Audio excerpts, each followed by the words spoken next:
Hey, this is Christian over here. We're doing another little interview for Compias Bondos. And of course, over there, my lovely other host, the most with the guest of honor, Torn. Would you want to introduce him? What's going on, guys? Your coach Dad Torn, aka Mr. OMG Con, and I'm here with Seth.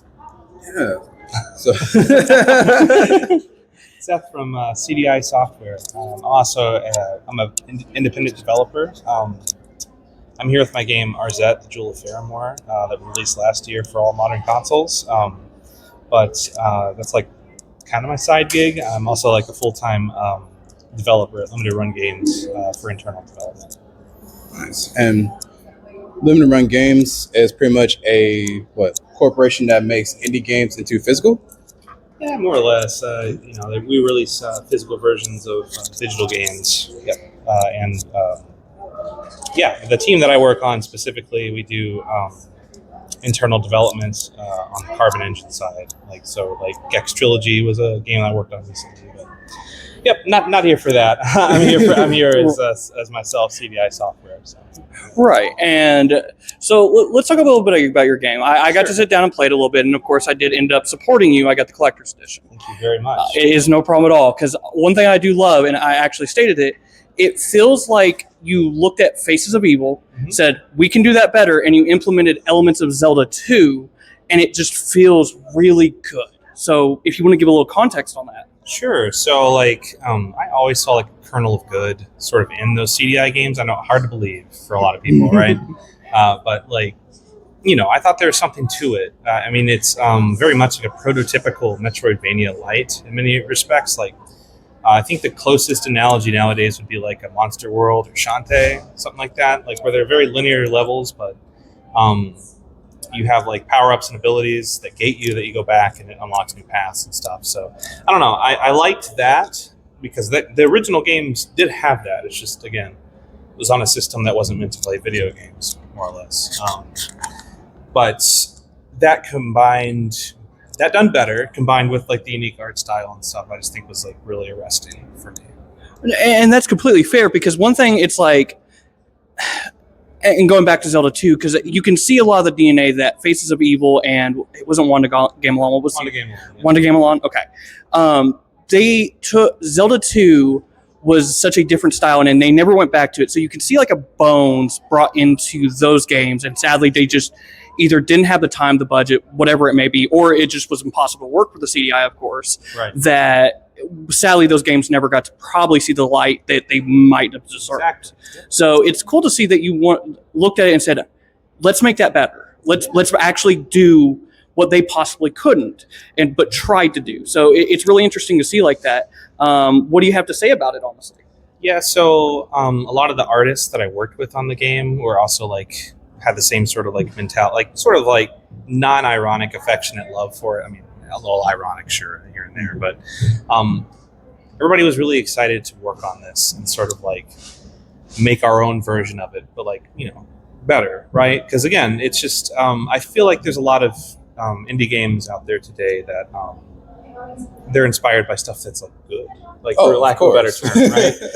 Yeah. So I found it to be a very interesting challenge to sort of take something that's regarded generally as bad or poorly received and try to put my own spin on it and make it high quality. No, I think you did a pretty good job at it, especially everything looks hand drawn to me, and that's what I gravitate towards, more hand drawn video games. Walking up here, I was talking about Hollow Knight. That's kind of hand drawn as well, and you did this by yourself with a small team.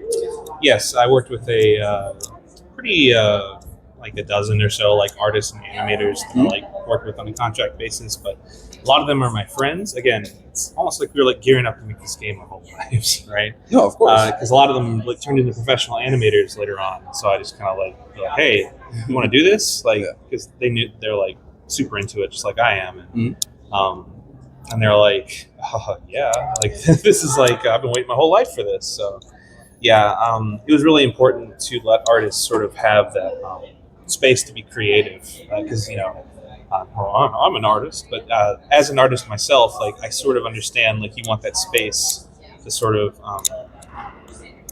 grow and like sort of like put your own like artistic mark on the game. And, I allowed a lot of that creative freedom to sort of manifest, and I think that it shows in the final product because it's like a super joyful like expression of like what a lot of people wanted, those original games to be. Of course.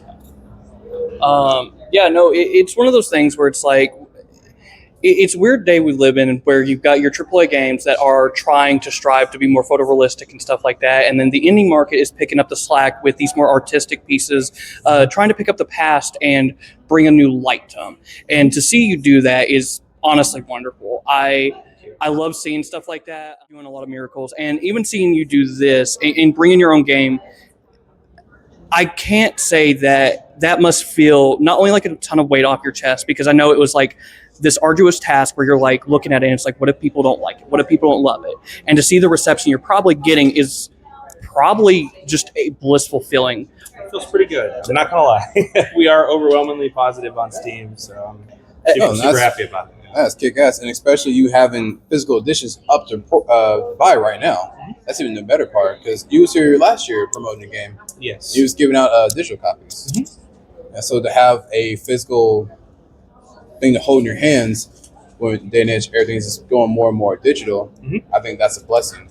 Yeah, it's very rewarding to be able to hold like, your own game, like a physical copy of it. So super happy I'm able to share some of those here at the convention. So. Heck yeah. And just going to wrap it up here. Before I let you go, I know you said you're not sure, but if you were to make a sequel game to it, would you change the art style or keep it the same?